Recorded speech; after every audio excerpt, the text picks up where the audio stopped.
As above, so below, as within, as without. Welcome to Wheel of Ezekiel Astrology Podcast, episode 13, The Seven Hermetic Lots. I'm joined today by astrologer Olivia Solner to discuss the seven Hermetic Lots, or Arabic parts, as they have also been called. This is a technique used in Hellenistic astrology that has just recently, within the maybe last 20 years or so, been rediscovered, you could say. Uh, Essentially, there are points in a chart that can be calculated using the luminaries and other planets, though they're not actually any physical bodies that make up what these points actually are. So there's seven lots, each corresponding to one of the seven traditional planets. And that would be the lot of fortune, which is the moon, the lot of spirit, or daimon, which is for the sun, the lot of eros, Venus, the lot of necessity to Mercury, the lot of courage to Mars, then the lot of victory to Jupiter, and the lot of nemesis would be to Saturn. So that's what we're going to be discussing today.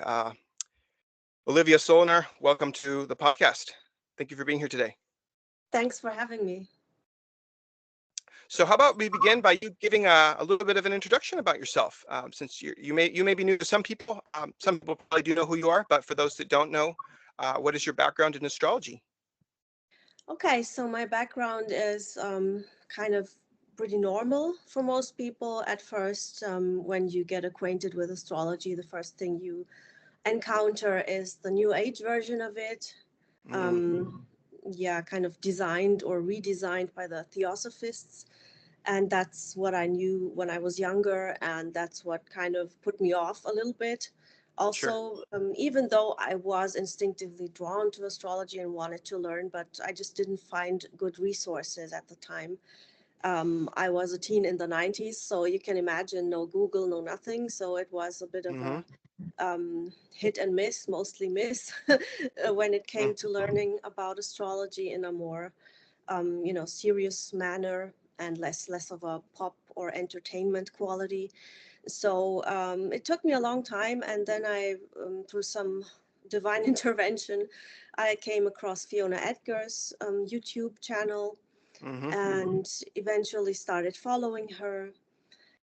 Yeah, and so I decided to take a course with her, and then Mm. an advanced course after that, which is where I really learned astrology thoroughly and from an absolute pro who knows what she's talking about, and zero new age, without Absolutely. any new age inclinations, which was very important to me because I wanted to learn it as it should be, in my opinion. If people are drawn to the new age version, that's perfectly fine for them, but it's just not for me. So that's why I chose to study with Fiona. And yeah, also because I think a lot of the pop culture tropes are kind of silly and superficial. So I wanted Yeah. to learn more about it, and it was immensely beneficial to me personally. On a personal level, I was able, because she works with ancestral astrology, Mm. it was an amazing and also a bit of a terrifying journey for me to really dive into some karmic stuff and family stuff. And Mm-hmm. yeah, so I learned a lot and eventually came across the Arabic parts through my own studies, more or less, and then I became more interested in them and started reading about them and learning as I went along. Yeah. Right. Okay. That's fantastic. Yeah, I too have been immensely influenced by Fiona and her work. Very instrumental, very inspiring. It's more, it's rooted in the tradition of astrology. All things. I'm a traditionalist, you could say. I guess I believe in taking things to the roots. Not to say things can't evolve and can't be developed, and that there's aren't other like newer discoveries or new approaches to things, but staying close to the roots of things, I think, is very, very important. It's just you don't lose the essence of a science like astrology, for example, which is the science of sciences. So, in my opinion, it's the Yeah. first way that humanity learned how to calculate time and the seasons, which is that time was crucial to survival, which isn't so much now, which I think is part of the reason why astrology became devalued, is because it wasn't as essential as technology evolved, and there's other means of calculating time were developed. It was the first clock, but then once the modern clocks came about, it was kind of dismissed, I guess. But anyway, to not get off topic, to just, I guess, go ahead and dive into the topic. You prefer to refer to the lots as the parts, Arabic parts? Is I there? don't care really. I mean, I Okay. say parts a lot, but I also say lots, so it Yeah, no, doesn't I really guess matter just so to not me. just so the audience isn't confused. So when we say the lots, they're referred to as the seven Hermetic lots because they're attributed to that title. Makes a lot of sense. It comes out of the Hellenistic period, and I guess ties to Hermeticism on some level too. And then the Arabic parts, because I guess they're also, these techniques may have also come out of maybe Mesopotamia, maybe who knows how old. Essentially, the Hellenistic era was a melting pot where a lot of different traditions kind of melded together. It was a very unique center for learning. It was culturally Greek, though not necessarily ethnically so, but it was like a huge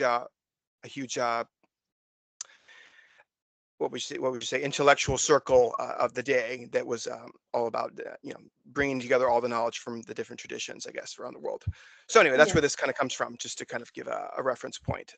But And anyway, the so the name, most sorry, go ahead. excuse me, sorry. The name Arabic actually comes from the Arab world, which we can thank for preserving the lots, or rather the technique, because this Mm, technique fell out of favor eventually with the mm, advent of the Abrahamic religions, and also later in the Renaissance with the so-called Enlightenment, which mm-hmm, wasn't totally enlightened in all areas.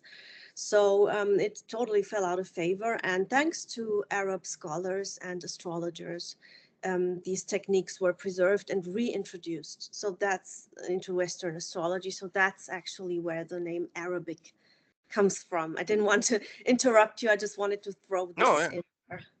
thank you. I didn't Thank you for sharing that. That's I didn't know that. That's very good. That's good history to because I think all things should be understood in context, the history they come from. So thankfully there's preserve this very valuable technique that astrology just kind of had that throughout its history, where things kind of come and go. It falls out of favor, and then it kind of comes back, and then it has to take a different guise in order to survive, Yeah. which is part of even why Ptolemy's method of causality, which made it more impressive to physicists. Even if it really derailed astrology, you could say it kind of also saved it, because it would have fallen out of favor with religion at the time and with science.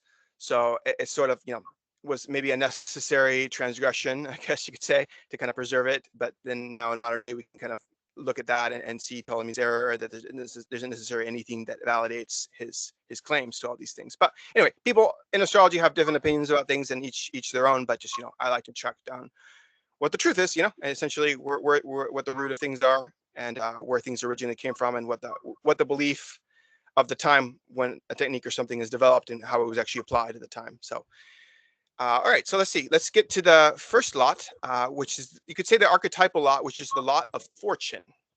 Right. So this lot, the people hear this word fortune and immediately assume it means something positive. I've noticed, even myself, when I first saw that in my chart, I thought, oh, okay, this is like a lucky spot in my chart, or it means something that's inherently good. That's not necessarily so, correct?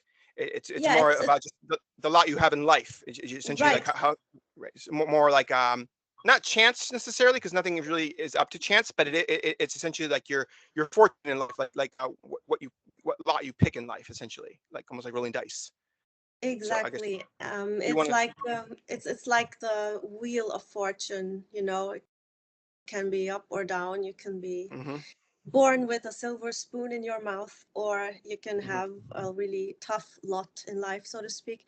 So the lot of fortune is, yeah, the big one, and probably the one that is also still sort of semi regarded or semi recognized by modern astrologers, even if they don't know for sure what it is, let mm-hmm, alone how to interpret it exactly. But it kind of it has a familiar ring to it, and fortune doesn't mean good fortune or bad fortune. It simply means, as you said, the lot in life. mm-hmm. But things are a bit more complicated than that. Yes. This part or lot is ruled by the moon and symbolizes the body, the Mm-hmm, appearance, your physical health, your vitality, but also your reputation, money and material circumstances that you were born into, which Hmm. will influence your attitude towards money as you Hmm. grow older. So it does have something to do with your attitude as well, and also your self-worth to a degree, or what you're willing to endure to get something out of life. Hmm. The ancients considered fortune as important as the sun and the moon, which is probably why it has remained so prominent, even if modern astrologers don't use it or don't use the other parts at all. So what we have to look for is whether fortune, for example, is in a good house or a bad house. So Hmm. the notorious houses are the sixth, the eighth, and the 12th. Um, and we also have to Right. see whether the luminaries are in domicile or dignified in order to elevate the bad fortune as well. So if you Hmm. have a good aspect to the moon or the sun, but your part of fortune is in a complicated house, in a house that is regarded as challenging, or maybe a sign that is regarded as challenging, then this does mitigate it somewhat. And fortune is it signifies that which befalls us that is out of our own control, um, or rather volition, not so much Hmm. control but volition. And yeah, you are born into something at first you do not have control, and it is Hmm. somewhat a fated or a destined experience for this lifetime, for this incarnation. Now, if people do not want to recognize the concept of reincarnation, that's perfectly fine. You can interpret it as sort of an inborn or ingrained tendency if you want to look at it on a more psychological level. But if you say, okay, reincarnation, I am buying that one. Yes, I Hmm. think this is legit. Then you can also see a connection to your past lives. Exactly. Um, yeah. Real quick, I think that you'll see the broader picture of the lots and how they fit in if you do, um, if you're able to see the reincarnation phenomenon as true, essentially. By not, I mean you could still benefit from it, but what I'm trying to say is the bigger picture is understood in the context of assuming that past lives and future lives are a thing. It's real, and essentially you could say probably your lot of fortune, and even really all of your lots have something to do with your previous life in regards to where that falls. Because as we'll get into in a minute, we'll get into all of the dignity. This is kind of like a checklist you can go through in astrology. We'll go through to determine the dignity of a lot in a given house and all that. But the way that they're calculated is the other really fascinating thing, which can seem a bit odd, and maybe people can be skeptical about how it's possible that it works, but lo and behold, it actually does. So I'm going to explain real quick the calculations. In Hellenistic astrology, we have also what's called sect, which is determined by where your sun is in the chart. If you're born in the daytime, you're born under what's called the diurnal sect, and if you're born at night, you're born under what's called the nocturnal sect. So, and then each of which, if you're born in the day, then your luminary of sect is the sun, and vice versa. If you're born at night, the moon will be your luminary, which you could say has more power between the two, because you just assume that the sun has the most power between all the luminaries between both luminaries in a chart, and certainly the sun is very important. But for some people, maybe they were born at night, their moon is actually their primary luminary, maybe resonant with more, is maybe more powerful in their chart. Granted, there's a lot of different factors, in all that. But so basically, how it goes is you have to take if you're calculating by daytime, you take the distance between where your sun is in your chart, or not your sun, but a chart you're calculating for, where the sun is in a chart, calculate the distance to the moon, and then take that distance and project that from the ascendant degree outward. And whatever degree that lands on, that same distance, is the point in the chart where, let's say, the lot of fortune is.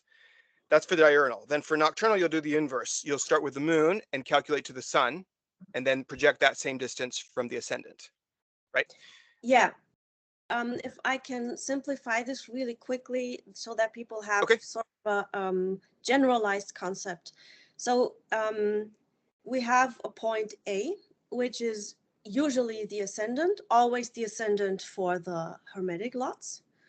but not always for the many, I think over 500 other lots that you could calculate. There are parts of divorce, more than one. There are parts of, I don't know, grain. There are parts of cattle. Yeah. There are parts of envy, parts of brothers, sisters, your cat, you name it. I don't know what else there is, but who Yeah. knows? So there is a really long list. You can actually look it up on astro-seek.com. It's free. And you can look at the many lots, and some of them are a bit hilarious for the modern reader. So anyway, the Yeah. generalized formula is point A, which is usually the ascendant, plus a B, which is the sun, the moon, you name it, depending on the lot, minus a point C. And this results in D, and D being the Arabic lot. And this formula translates to, you could say, taken from point A or taken from the ascendant, the energy or character of B, let's say the sun, for example, is defined in terms of the moon, for example, and results in D in the Arabic part. So yeah, it sounds a bit weird. It sounds strange, but it's basically a midpoint calculation, and this whole midpoint thing is really interesting. And Let me, what you can get from it is a specific quality or a potential that could be ignited either by natal placements, for example, tight conjunctions, tight meaning within a 2-degree orb, or any other important aspect which excludes sextiles or, you know, semi whatever. We talk about conjunctions, which are the most important and most impactful. Then we have the square, of course, the trine, and the opposition. And these within a 2-degree orb are regarded as highly important for the expression of the Arabic lot within your natal chart. If your natal chart happens to have an Arabic part that is neither aspected nor in any way, shape, or form affected by any other body within your natal chart, this doesn't mean that it is always going to be inactive for you, but it will be activated when certain, I don't know, certain maybe transits. Yeah. transits, Yeah. stuff like that, Sure. eclipses, you name it. Yeah. So When at there was these this points, activity in that sign, pretty right. So much. these points are inactive at first, but are triggered or activated either natally and or through transits. Which you could even say goes for most anything else in your chart. You know, not every placement in your chart is active at all times. It's going to Yes, be more sure. active, sure, when there's transits to it, of course, or when you're like specifically having a perfection year in the house where a planet falls, or the ruler of that house, something like that. I want to stay on this here, this thing about calculation. So let me see if I understood you correctly, because your method of calculation seems to differ from mine, or I'm not sure. You say you start with the ascendant first and then Well, project to the moon. Like, do you well, not distinguish between day and night charts? I mean, I realize there's yeah, probably I there's have, multiple ways to do it, yes, so but I have the formula for fortune for a day chart is ascendant plus moon minus sun, and for night it's ascendant plus sun minus moon. okay, So which that's, probably it works out the same. I guess the way I envision is just it's the starting looking same. at the circle. Yeah, For me, it's the I guess mathematical formulas like that I made a little more mind-boggling, confusing for me than thinking just looking at the circle. Start with your sun and count the degrees to your moon, which is not going to be the same if you start with the moon to the sun, which is why symbolically also it also seems to indicate the idea that if you're born in the daytime, it's like the luminary of that sect, so in this case the urinal for the sun, is projecting a light onto the moon, which is in darkness, because it's not it's you know it's the opposite, yeah, whereas whereas yes, vice versa, when it's the moon projecting to the sun, born at night, the light of the moon is shining to the sun. So it's almost the idea of illumination, going either way depending on where what time you're born, because that also affects the dignity of your benefics and malefics. So like sure, Venus, sure. Yeah, but you can also see it from the starting point of the ascendant, because that's literally your body. So yeah, right. No, I'm not saying that's not the case. I was just sure, explaining. I think you can see it both ways, and it's the same thing basically.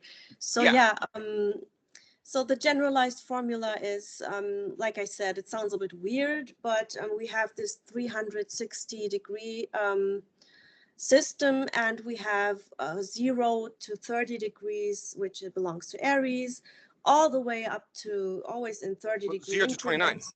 I believe, right? So 0 to Yes, 29. but you do count 0 also as 1 Right, is degree. what I'm just So what I was saying is this 30 degrees, but start at 0 and go to 29. There is no 30 sure, of degree of a course, sign. yeah, That's all I'm you're trying to say. right. That just No, to no, not no, you're confuse right. You're people. right, of course, you're right. And then you'll start And at 0 degrees of the next sign to count the all the next. way And up until right, Pisces, the last exactly. degree of Pisces, and then you have your entire 360 degrees. So it's a bit weird, but I did it myself. I monumentally suck at math. My brain is not braining whenever I'm confronted with numbers. So I'm never going to be an accountant or anything similar. I hate this stuff, but I calculated it using the list of Yeah, degrees and respective it's fairly signs, and simple if you just follow the formula it's for the simple. most So part. if I Yeah, can do it, a chipmunk, no, what's the word? exactly. A chimpanzee can do it. Chipmunk too, maybe, who knows? Anyway, so it's really not complicated, but you can make it much easier for yourself if you simply put it in a online calculator, because the one on Yeah, astroseek.com, for example, but also the that's one the on one I like. Hmm. astro.com, but the astroseek one is even more detailed, I think, and this will give you the diurnal or nocturnal version depending on Hmm. the birth time you Yeah, put in. So just save yourself the headache and just put it in the for sure. magic box, and it will calculate everything for you. Yeah, Sure. Just, but yes, just the value of knowing how to do it, just also sure. or I by hand. found this important too, just so I know how to do it, just so I For sure. know the method behind it, that I don't just theorize about it, but that I have actually tried it myself. So yeah. Hmm. Right. Very good. Well, I think that's a good introduction on a couple things with a lot of fortune there. We have a couple more lots to go. So Right. let's briefly talk about the lot of spirit. This corresponds to the sun. And some astrologers almost see it as like a second sun, like they see the lot of fortune as like a second moon. And later on, we'll even talk about how, I don't want to get ahead of myself, but this is very interesting. And it's probably the most fascinating thing about using lots is how the lot of fortune can be used as a second ascendant. And essentially, it's almost like there's a hidden chart within your chart that you can project the rest of the chart depending on what house. So if you took the sign with a lot of fortune, I'll just discuss this now. Uh, the lot of fortune is in, you would then so the house following would become the second house, then the next sign would be the third house, all the way around. You could see, let's say, get to like the 11th house from the lot of fortune would be the 11th from the first, from the lot of fortune. That's like called the place of acquisition. So that turns into a house that's very very benefic. It's called the house of the good daimon. It's kind of the house of a lot of prosperity. It's the joy of Jupiter, also in Hellenistic astrology. So that's just like an example. Oftentimes, as we'll see in some example charts, if you get to later if we have time, which I think we should, it will essentially unlock a lot of things that you may not originally see in the chart, the regular chart, going from the ascendant, the regular birth chart, uh, things that are just really hidden inside. This essentially is like a sub chart within a chart. And again, how it works, I don't know, but it seems to have a lot of secrets. And that's always another fascinating thing about astrology, all of the secrets that it holds in layers. It's like these microscopic details that using the lots is almost like you're using a microscope to zoom in on different things.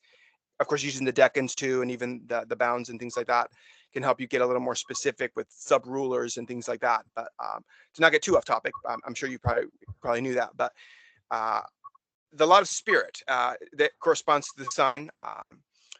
It's like kind of the counterpart, isn't it, to the lot of fortune in regards to like maybe more to do with your mission in life. I mean, what's your understanding of the lot of fortune?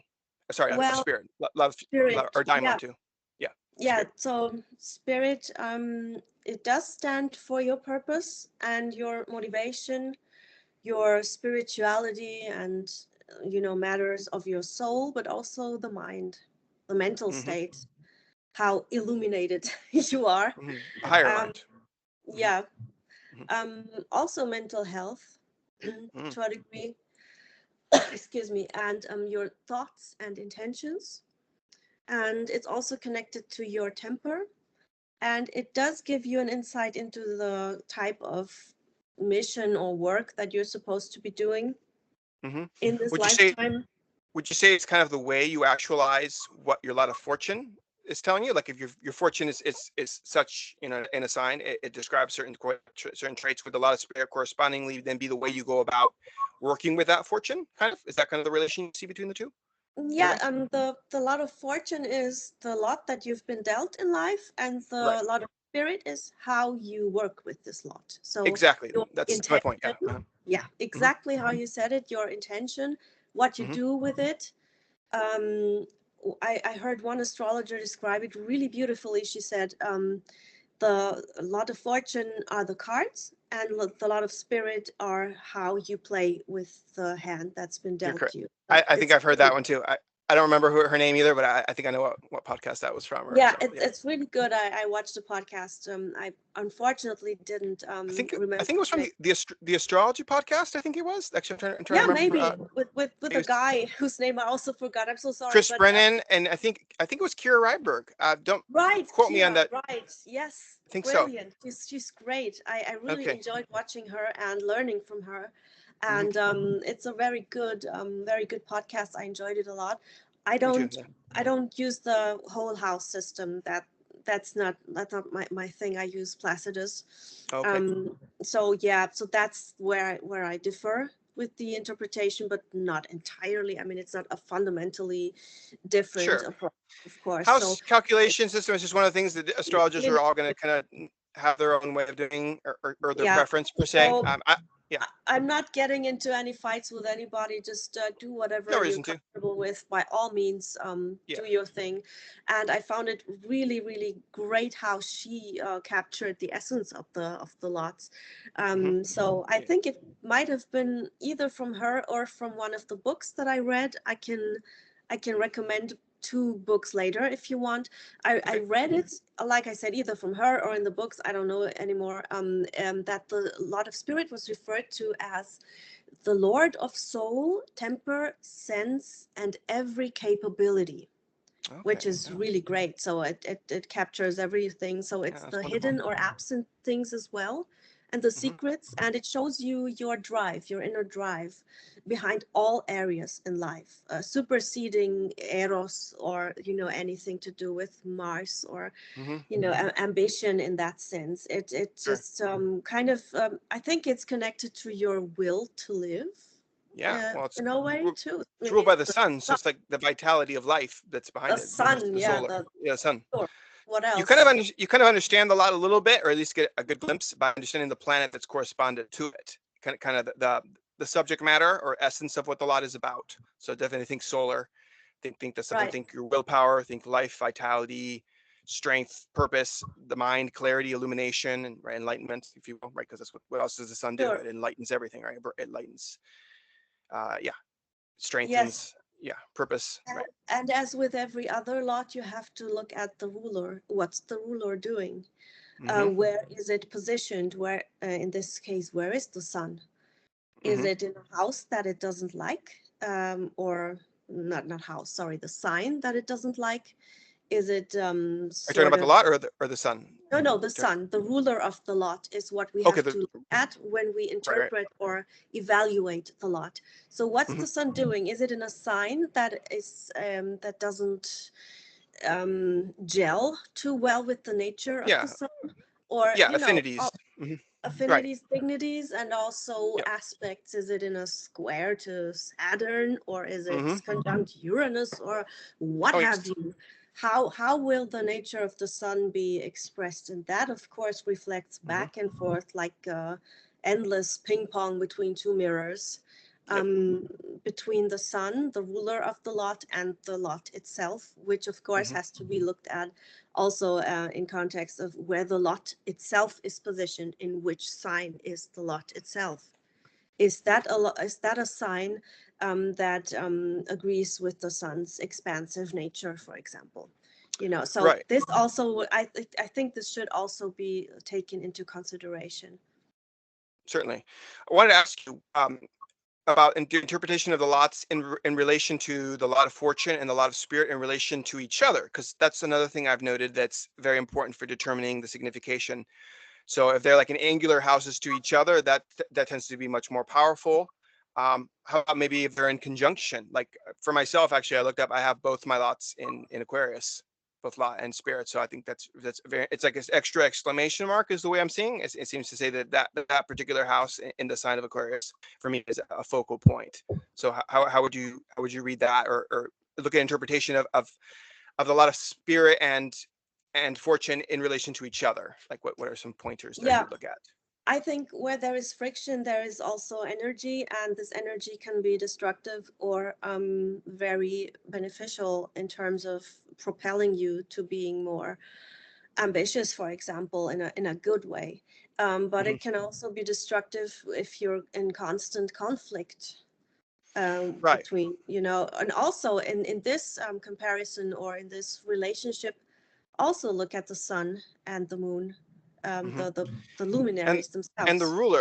the ruler of the lot, which is Saturn. So the other question I had here for you is in terms of one of the things you look at to qualify the dignity of the lot is looking to make sure that, let's say, it's not conjunct or aspected by malefics. But then a positive thing is for if it's conjunct by the ruler. So in this case, because Saturn is the ruler of both my lots, in this case, say fortune mostly, also spirit, being the ruler, I would read that as a maybe more positive manifestation of Saturn, in a sense. Though it is a malefic, but it is the ruler of lot. My Saturn is also it's in Capricorn. It's also in good dignity itself. So, of course, looking at the dignity of Saturn, not necessarily in all cases, somebody with a lot Yeah, ruled by Saturn is going to be a good thing.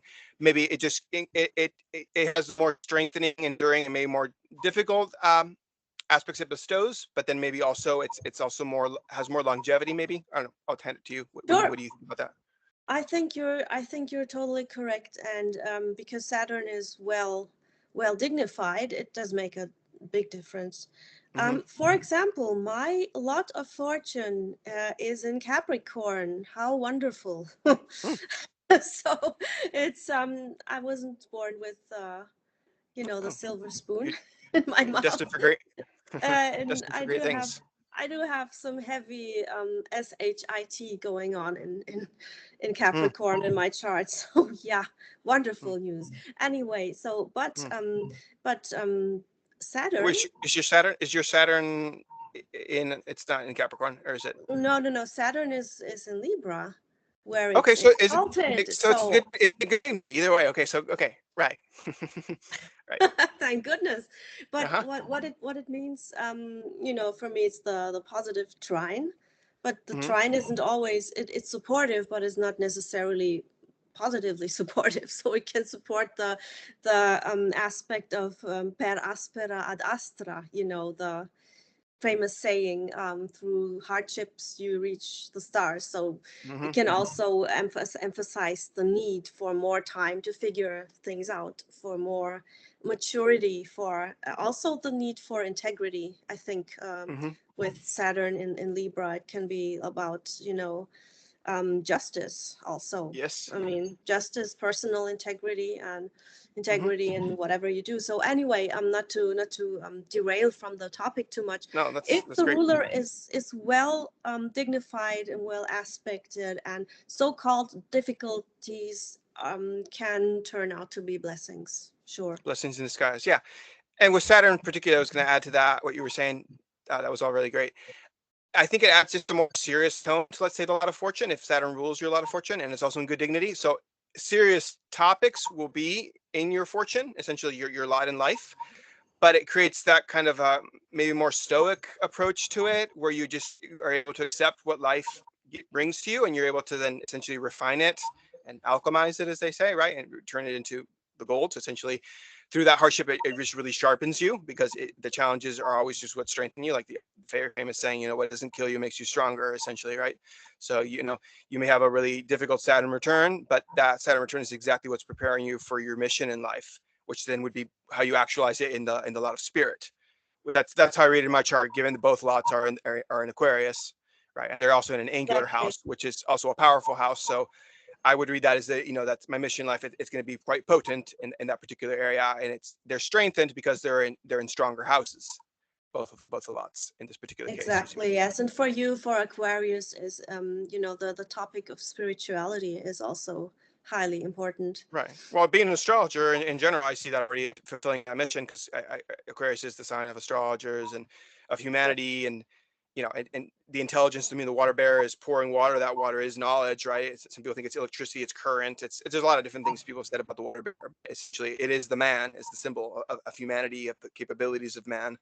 Yeah. So it's very humanitarian in that way. It's visionary. It's got astrology itself is a very Aquarian subject. So I'm partially already fulfilling that, and I see that already very in in relation to others. It's very much a relational house. It's an intellectual house too, right? Or sign. I mean, in this case. Of course, of course. But all right, so that's good. I mean, we have a couple other lots. I really wanted our conversation to cover all the lots, though it's very enriching to just kind of stick on the lot of fortune and the lot of spirit, because those are the two most archetypal ones that are maybe the most interesting. But since I wanted to get to the other ones, maybe let's talk a little bit about the lot of Eros now. We'll go through all of them maybe briefly, and then come back to other points that are interesting to wrap up maybe. Okay, cool. So right. Eros is ruled by Venus, of course. Mm-hmm. And it's not just about romantic love or romantic desires. It can also be platonic love, or cravings, appetites, in all senses, love and relationships, but also friendships, and whatever we long for, and of course marriage, and yes, certainly carnal desires as well, and our capacity for happiness or gratification, and but on a fun and a fun level and a diversion level, and also the creative impulse, because sometimes people forget that Venus also is very, very connected to creativity. The arts. Maybe not so much the creative spark itself in a way too, but also more importantly, the creative process, the flow, the enjoyment of creation. Right. The process. And for anyone who's an artist or in any way, shape or form halfway creative, which encompasses loads of areas, not just the classical arts that you would think of. Even doing something minor in your household can have a creative flow to it. So it's not exclusive to artiste, whatever. It's a broad spectrum. So this is also what Venus kind of encompasses. And if you're, for example, if, let's say, the ruler of Eros is exalted in your birth chart, then you might be a person who sees your pleasure and your desires as a priority. Now, that does not make you a narcissist or hedonist or something like that at all. No. It simply means that you value sensual enjoyment. Yeah, you have strong desires, right? It's important to you. It's important to your quality of life and also your self-expression. Yes, right. That's all there is to it. And you would have to, of course, look at the other factors to determine how strong this is or whatever. But in itself, purely and simply, Eros is about what you desire and that which you enjoy. Yeah, appetites and stuff. How do you distinguish, let's say, because you said it also includes platonic love, which I usually see Venus as that, and how would you distinguish Eros from, let's say, Philos or other forms of love? That, because Greek has multiple words for love that mean different things. In terms of Eros, it usually is associated more with passionate love, desirous love, more sensual love, right, or even sexual love, right? So, in what way would you read the lot of Eros is meaning just love, platonic, and really more in friendship and a mutual appreciation on that level? I wouldn't read it as more dominantly in a platonic way. I would just include the platonic love. Okay. I would include it, but I wouldn't paint it as that, because that's not Venus. Let's be real. Right. Well, Venus is sensual. Right. My understanding of Eros, a lot of Eros, is more accenting those qualities, the more passionate, sensual qualities of But it Venus. does include this platonic. Right. Include the others. mostly that's what one would maybe think of.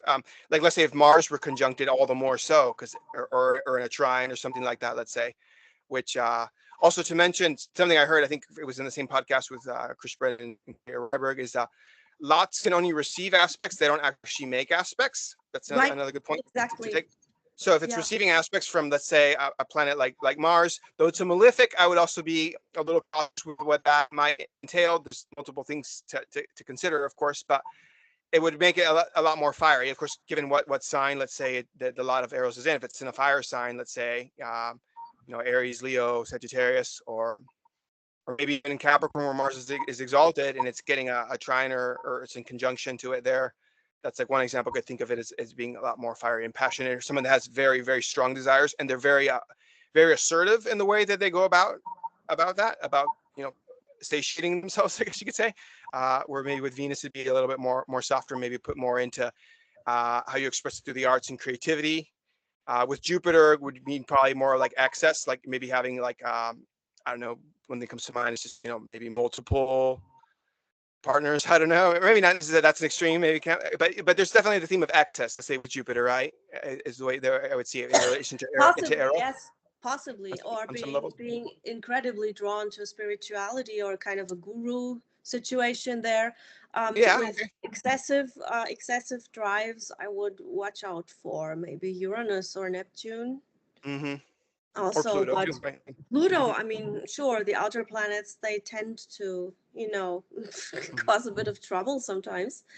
So, yeah, but like I said earlier, it encompasses the platonic love, but it has all the spectrum, all the octaves of love in it. That's how I see Venus. All the colors and refractions of the love energy, if you will. So, yeah. Okay. Very good.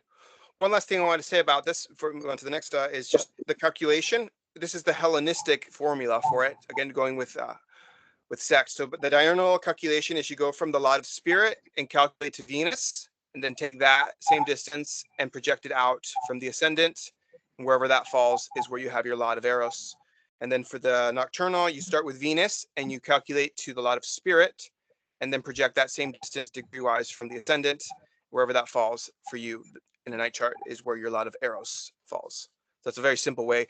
There's multiple that you can read different calculation methods. I think that's the most straightforward and it makes sense to me, especially if you use sect, which in Hellenistic astrology we do. So I think it makes a lot of sense because it's using your more prominent luminary as the starting point. Even in this case, it's Venus, so it's not always the sun and moon.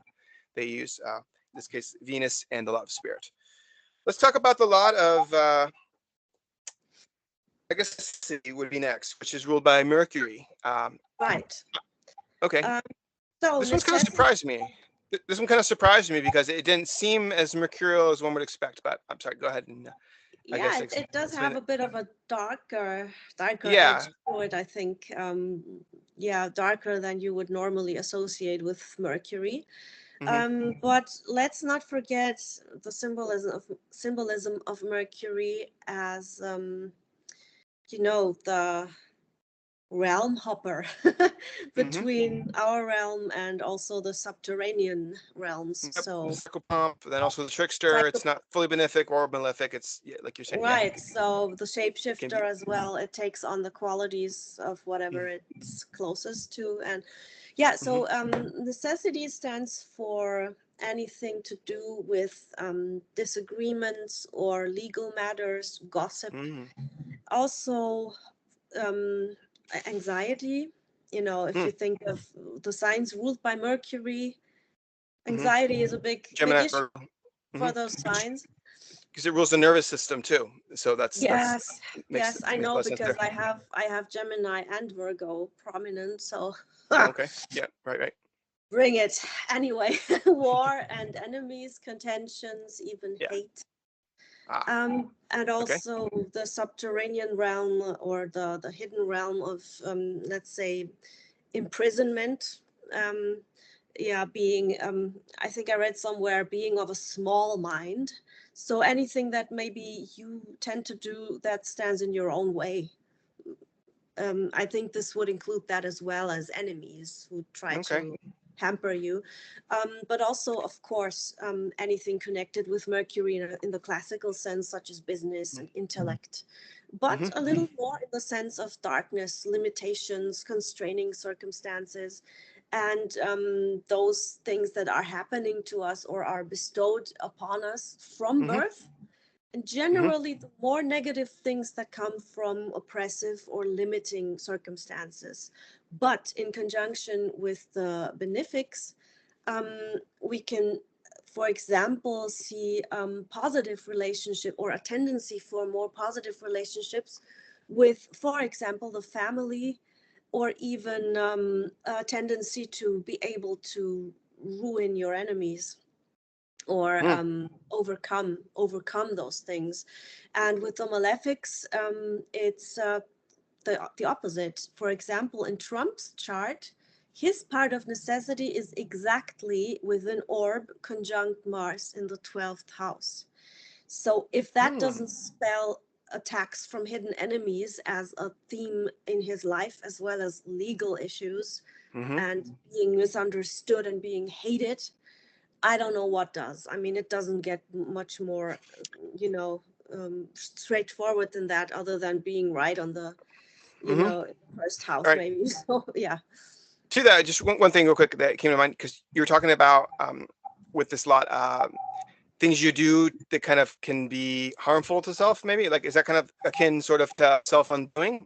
Not necessarily that it's, in this case, with Trump's charts, it's in the house of self-undoing, but Well, is it yeah. things that you do that are kind of maybe you're not conscious of, that you do that are kind of self-destructive, or maybe self-destructive habits, even ones you're conscious of? Could be, yes, Speaks to could that? be. Or thinking yourself into a rut, maybe also. I think this is included in it. But Okay. as I understood it, it's about the things that we have gotten from destiny, if you will. Right. But Because again, even it's the mind, so it's how you work things out for well, yourself. right, the intellectual mind, the intellect is the I like to distinguish intellect from mind, because I mean it can be a bit confusing. So it's more like the process of how you articulate information and organize it. And even then also the name of this law being necessity, so it implies need, it implies things that are circumstantial, it implies things that you have to do in life in order to live and survive. There's certain needs that need to be provided in order to live. So food, shelter, say security, essentially. Maybe it somehow speaks a little bit to things you have to do in life just to get by and to survive. Maybe questioning the ethic of it, maybe even mental conflicts with regards to it, but it's kind of what you have to do in life just to live and survive, because it's just kind of the hand you were allotted in this life, in a way, right? So kind of like maybe more material circumstances, but also maybe your mental capability or intellectual capability to deal with the realities of life. Is that also maybe, or am I getting off track there a little bit? Yeah, I think this can definitely be included in it as well. So Okay. you always have some leeway with the interpretation. I mean, you do have the characteristics. You can't just assign Mars qualities to Venus.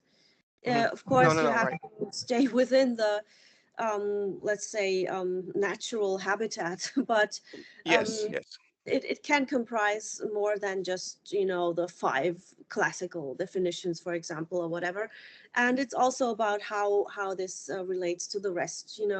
For example, in Trump's chart, I forgot which sign it's in. Oh God, I don't have For what? a photographic Uh, memory for the house, for the charts, he's but he's he's a Leo rising. So what house are we? yeah, Well, okay, so Leo, of course. So then it's in Leo. So conjunct Mars in Leo in the 12th house. I mean, you take that into account, and then what you just said falls into place, because that's also to do with yourself, with self undoing, and with maybe being a little bit blind to certain things, or having a blind spot, and all this stuff is going to play into this, of course.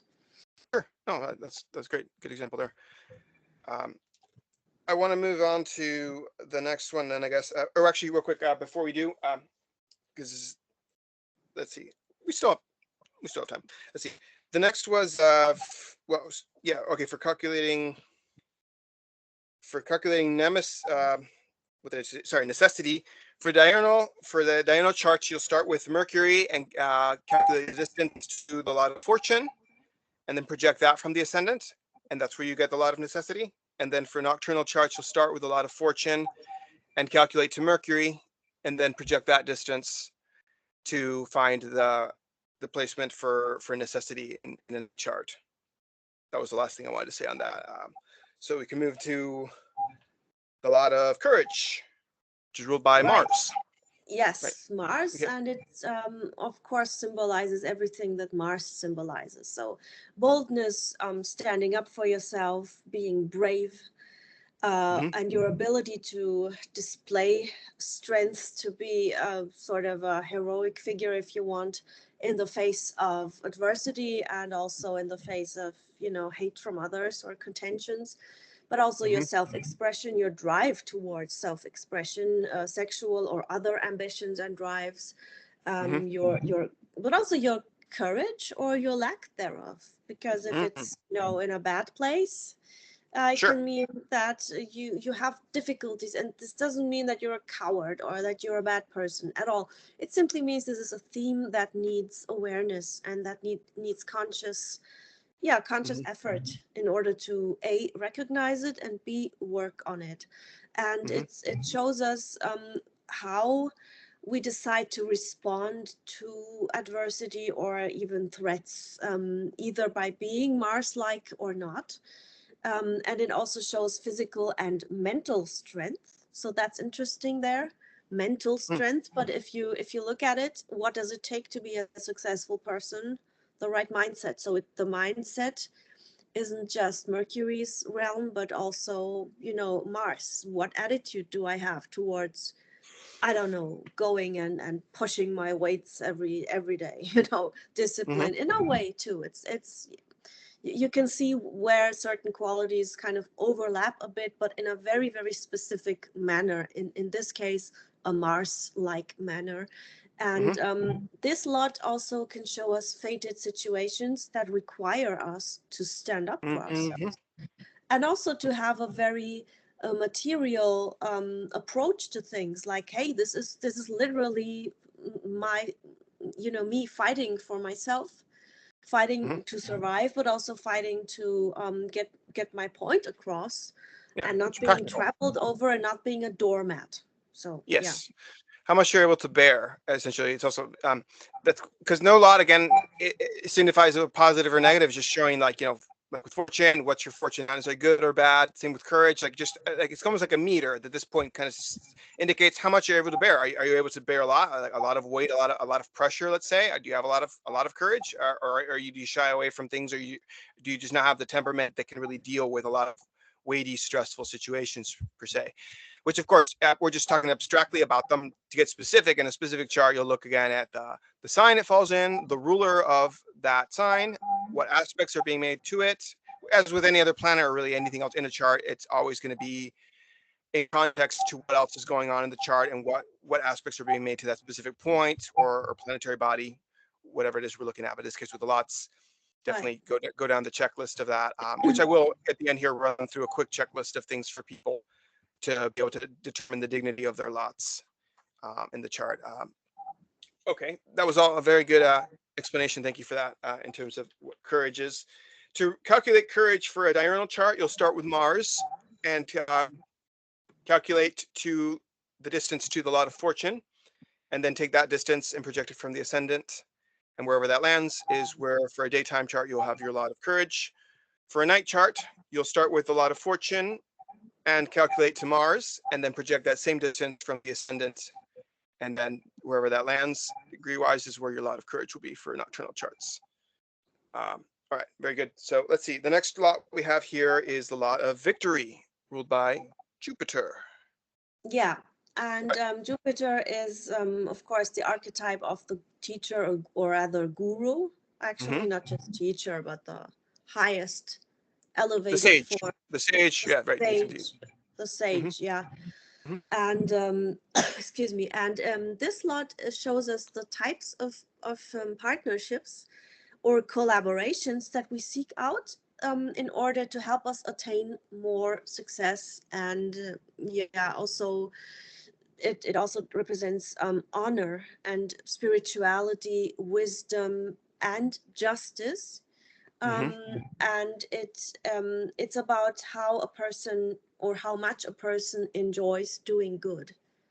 Hmm. So how benevolent, Jupiter, the great benefic, how much of a benefic are you, so to speak? Right. It Which is shows partly us. determined with how well dignified your Jupiter is as well, of course, will play into this. Exactly, and it shows us how we, or how or where we react with generosity or grace or benevolence, Mm-hmm. but also, which is super important, our own hope and optimism and trust, and how, how this expresses itself, and the types of people that we will seek as our friends or tribe, associates, mentors, Mm-hmm. or generally will go to for help. What type of people are we attracted to help Mm-hmm. us? If it's in a, let's say, dry sign, more pragmatic, then we can say, okay, a certain type of very logical person, which who may not be very passionate.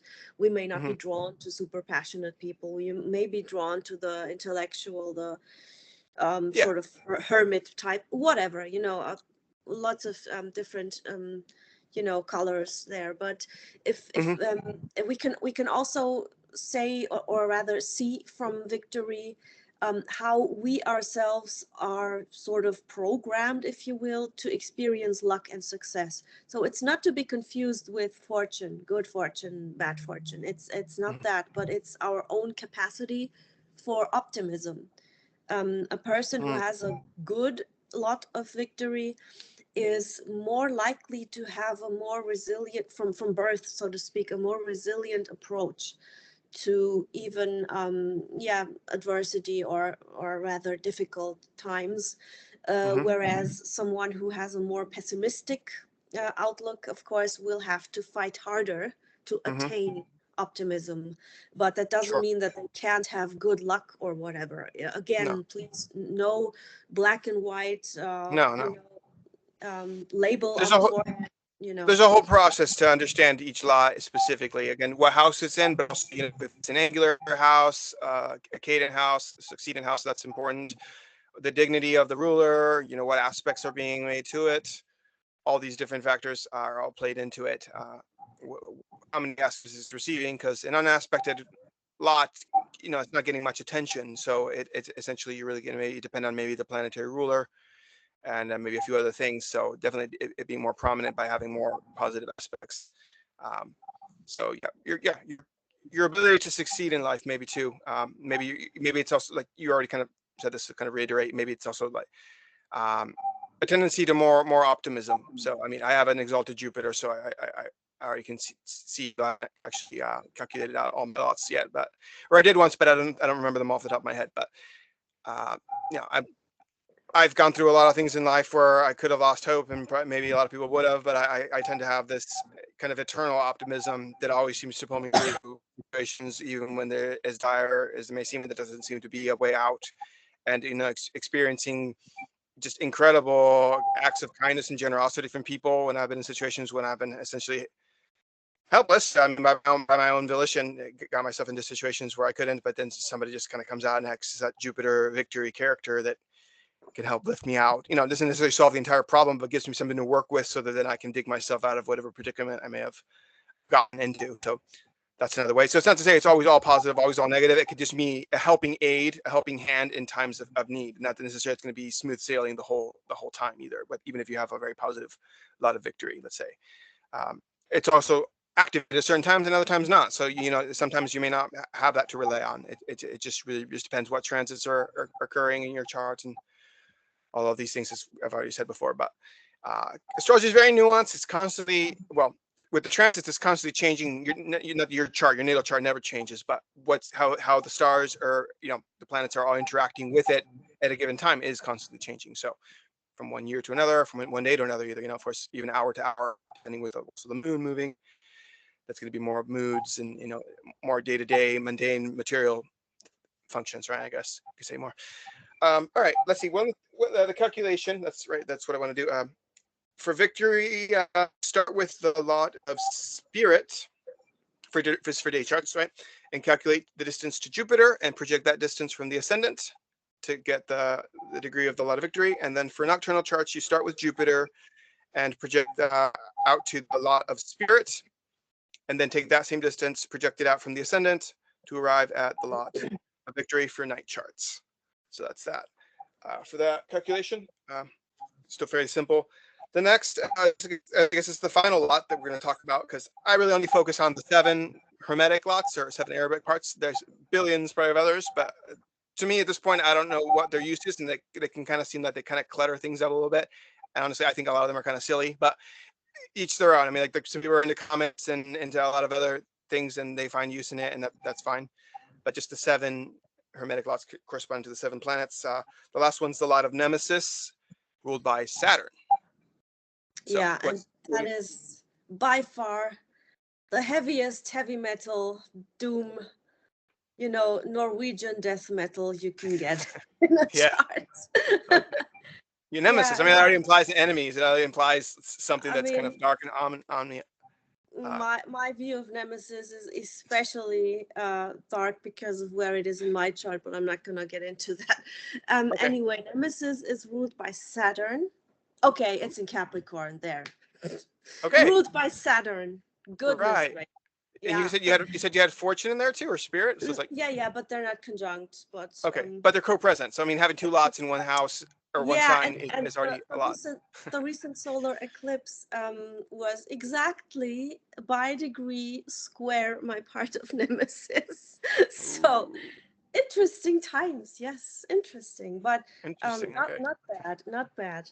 Okay. Because thankfully, like I said earlier, my Saturn is in a good place in Libra. So anyhow, Nemesis is ruled by Saturn, of course, like I said, and like we said, and it carries by far the darkest connotations. It shows us anything of a Saturnian nature in our lives, and this is where the house placement is especially important. For example, if it's in, let's say, I don't know, the 4th house, it has a lot to do with your family and particularly, past ancestry childhood stuff, right? Your roots, your heritage, possibly past life also, possibly. And it involves loneliness and death, either in the proverbial or literal sense, being confronted with death in some form. For example, in the 4th house, you're confronted with death in your childhood a lot, or with themes of loneliness and isolation, or whatever. Also enemies, but isolation in general, and enemies and limiting circumstances. This is where Saturn, puts you in so his grip. Right. So using your example of the 4th house, the Nemesis in the 4th house, this could indicate potentially a person that grew up in a home where maybe their resources were scarce, because Saturn can represent scarcity, maybe. So there wasn't a lot of a lot of needs maybe weren't met, or maybe, let's say, talking a little bit about circumstances that are maybe more violent, maybe growing up in a war-torn environment where your pastor, your environment, your home environment is kind of like, there's bombs going off in your neighborhood or something like that. Maybe just to worst case scenario. Depressive parents or whatever. A cold home, where there wasn't much love or affection, even if maybe you were provided for. Emotionally cold, maybe, which would be determined by a sign. Let's say if it was a lot of Nemesis and Cancer in the 4th house or something like that, maybe, the mother being cold. Especially in Cancer, I would also look at the moon, at the mother, Of course, right. The ruler of the sign. But that's just an example. So it's also about, this sounds really dark, and also where we feel bound, incapacitated, and like in a prison. But it's also about, the blessings of Saturn, our capacity to liberate ourselves through self-control, discipline, faith, profound inner skills, this tough cookie mentality that you're either born with in a way, or learn to evolve into, or to express later in life because you need it to survive. Right. So or to just overcoming challenges.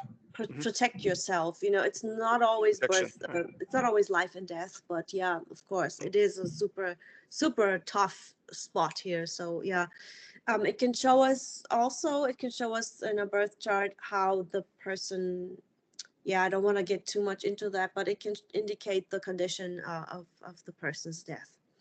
So yeah. Okay. Right. For example, you know, that's one of the things it can do, but I don't do that. I don't really get into that. I just wanted to put this out there.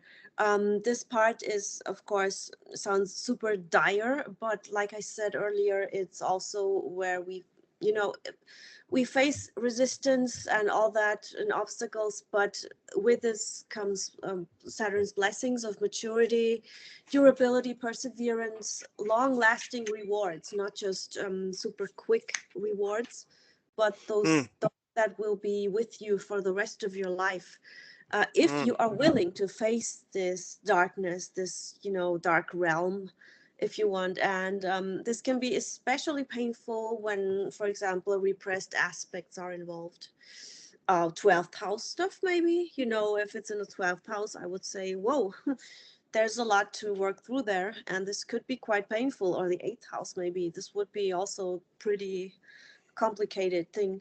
um, yeah, so understanding the impact of this part is super powerful. And hmm with as with everything where Saturn is involved, it entails things that may not be apparent in your youth, but In will old come age. to fruition later, Hmm especially after your first Saturn return, hmm maybe Sure. your second.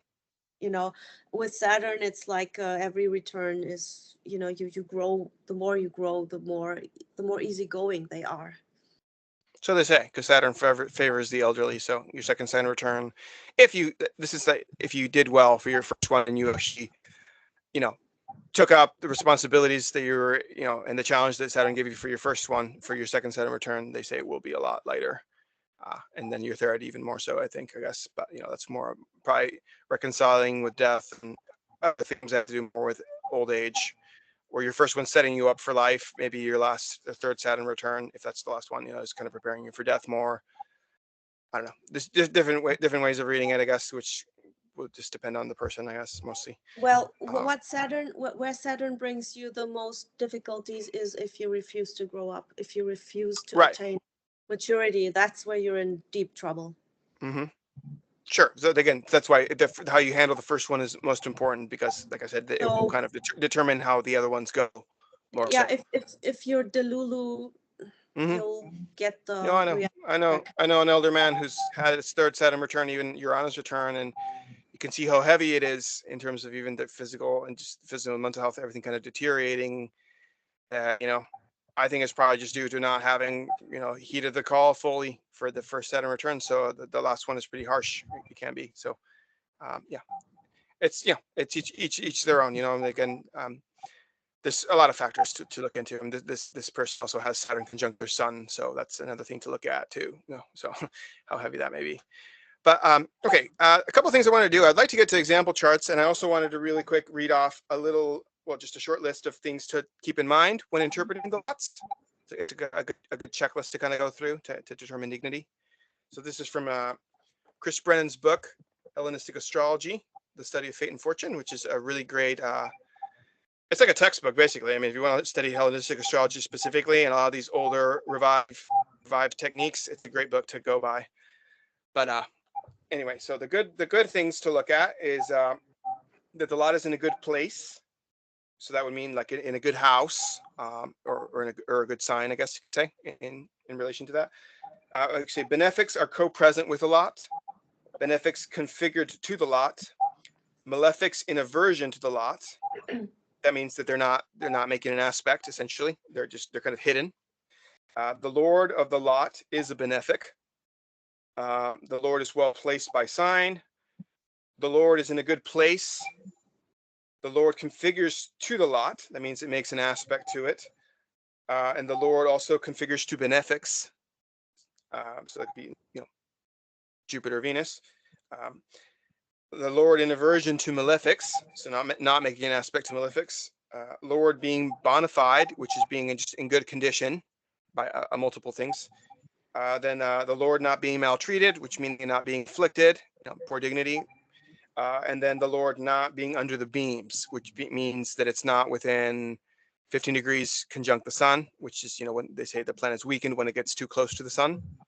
That's a whole other thing to look at, with Kazemi and all that. But anyway, and then the bad things to look at are the lot is in a bad place, so it's in one of the weaker houses.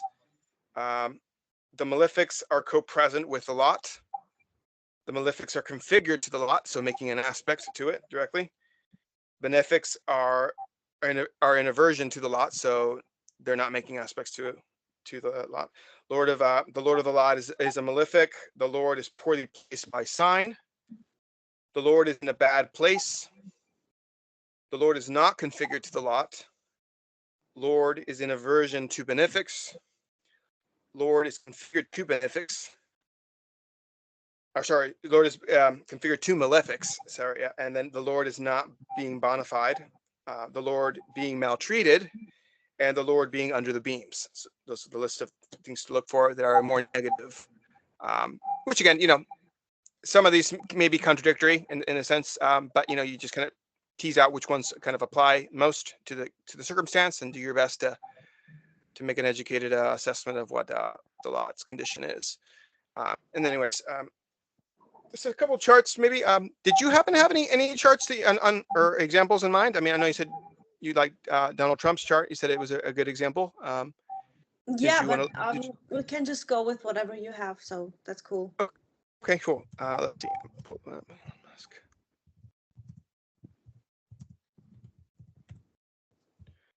Let's see.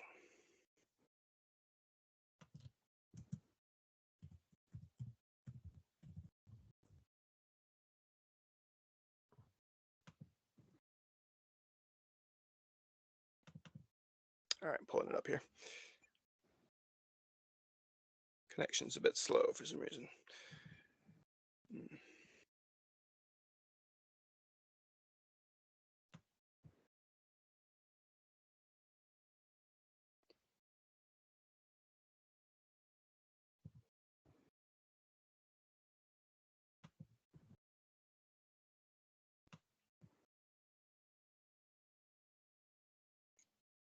Okay, let's see.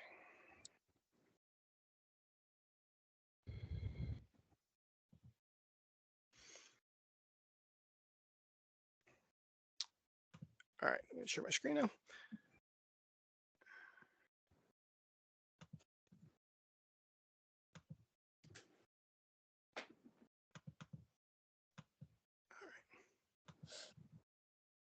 Doesn't look like it's going to share. It's not working on my end. Okay. Let's see. What's going on here? All right. Well, let's see my camera back on. All right. I know it would be easier to do this with a visual. So I'll try it one more time. But let's see, basically. Okay. Fortunately not. Okay, well, basically, what I mentioned about the lot of fortune being a new ascendant. I don't know if you've ever used this technique, Olivia, but I've just saw it used in multiple example charts that I was when I was studying this. And basically, you turn the chart so that the sign where the lot of fortune is becomes the ascendant. So anybody just visualize this on a wheel. You'll turn on its side, and then that becomes a new ascendant. So then the sign after that will be the second house, and the sign after that the third house, all the way around right to the 12th house. So then you'll calculate each of those signs as the whatever house from the lot of fortune. And so then you basically get a whole new take on different things, like probably even the lots in terms of where they fall, because some of them may fall in more benefic houses. So in Elon Musk's chart, he is Cancer rising, but he has the lot of fortune in Virgo. So when Virgo becomes the first house, that will then make Cancer the 11th house, which is called the place of acquisition, which is a benefic. And also being he has the moon in Virgo and he has Mercury in Cancer, he has a mutual reception there, essentially, which means when two signs are just hosting each other, basically. So right, so the moon is the moon rules Cancer, which is in Virgo, and then Mercury, which is Mhm. rules Virgo, is in Cancer. For people that don't know what that is, so basically, the place of acquisition is the place where you can kind of see where all his wealth comes in, because the ruler of his lot of fortune is in the 11th place from the lot of fortune, with his sun there as well. Um, and it's in the place in the 11th house, which also has to do with networks and other groups of people where he's been very successful. I'm sorry, I can't share the visual for some reason. It just isn't letting me share my screen, so I don't want to waste time trying to figure that out right now. But basically, if anyone just pulls up Elon Musk chart and you do what I say, just look at it. You can probably even cast it. I know Astroseek, I think, has a way to be able to cast a chart using a lot of fortune as the ascendant. I think so, yeah. But Right. Well, I never used this technique, and it's quite interesting. So it is. yeah. I would recommend anybody to look into it more and use it, because you basically can see all these hidden things that initially you wouldn't really see in his chart, because you look at his second house, it's Leo, whole sign. He's got the south node there, and then having the sun in Cancer in the first place, that doesn't really speak to like a ton of wealth really per se, or why he's had this kind of, particularly in tech, he's had that where being that the Mercury being the lord of his lot of fortune, being in the 11th, Mercury ruling tech and technology, right? Essentially with the sun, which has to do kind of with his purpose, kind of where he shines.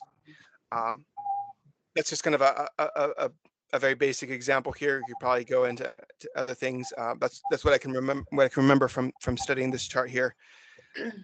That not having any malefics aspecting. Like I said before, all of the checklist I mentioned before is another way to look at it. But that's one way to understand Elon Musk charts of why he's so successful. Because initially, when I first studied this chart, I was also kind of puzzled into like, because unless you knew it was his chart, you probably would never guess that it was a person that became like the richest man in the world. Um, or as influential as he is. I'm not necessarily a fan of his, but I just look at it objectively, just in terms of a chart that's a person that's been very successful in certain areas in life. That's the key right there. Like I said, having Mercury, the ruler of his lot of fortune, in the 11th house from the lot of fortune, also in mutual reception with the moon, which rules his actual ascendant, which is also the 11th house from fortune. So Mhm. there's other charts you could probably look at.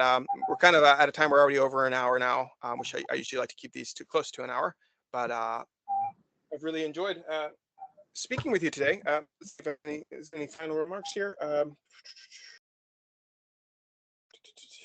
No, I think we covered most of it. I mean, maybe this we can always go on, like all subjects in astrology. There's kind of infinite, ongoing points you can make, and example charts and all that you could Sure, use. There's plenty of fascinating examples we could sure. have used. But anyway, thank you very much for joining me today, Olivia. I really appreciate you coming on and speaking to my audience today about the lots, and educating us. Thank you so much for having me. And as a last final word, I like to recommend two books in case people are interested. Hmm. The first one is The Arabic Parts in Astrology: A Lost Key to Prediction by Robert Zoller, Okay, right, Zoller. right, And Zoller. the other one is by Lind Weber, and it's called The Arabian Parts Decoded. So these books go into the techniques and the mathematical stuff a lot. So for the nerds, it's certainly interesting. Mm. No, very good. That's fascinating. Yeah. Where can people find you, Olivia, in terms of social media, or in what other services do you offer? If there's anything you want to say. Well, I do offer readings, including or excluding the Arabic parts, Hermetic, whatever you call them. And people can choose on my website, SunMoonSelf.com. That's one word, SunMoonSelf.com. Hmm. And they can choose the type of reading that they would like to obtain with or without the Arabic parts. And I'm Okay. also on Facebook, Olivia Sol. Hmm. So not Solner, but Sol, like the Really good. sun. So, yep. Um, SOL. Yep. and I'm also on YouTube, Sun Moon Self. So yeah, people can also watch my YouTube videos that I made. One about the Arabic part in particular, explaining the principles, but in a more comprehensive and short way than we did here. We went really deep here, so I did it in a kind of more, easy to watch in like 15 minutes way. And I also made videos about certain people's charts using the Arabic part in my interpretation, so that people can see how these play into a person's lot in life, to use a bad pun. No, I think it's a great pun. Lots and lots of lots. Yes. Good lots. Right. Right, right. Okay. Well, very good. Yeah. Are you on Substack perchance? I don't remember. Yes, I'm on Substack too. Yeah, Okay. SunMoonSelf. Right. Yeah. Right. Right. Okay. Good. Yeah. Everybody give her a follow on her platform. So whichever one you use most, and reach out to her for a reading. She's really great. Um, I want to thank everyone for listening to Wheel of Ezekiel Astrology Podcast. Do like and share this episode if you found it of value, and consider contributing to the work as well with the links below if you feel so inclined to do so. So, as I always say, as above, so below, as within, as without.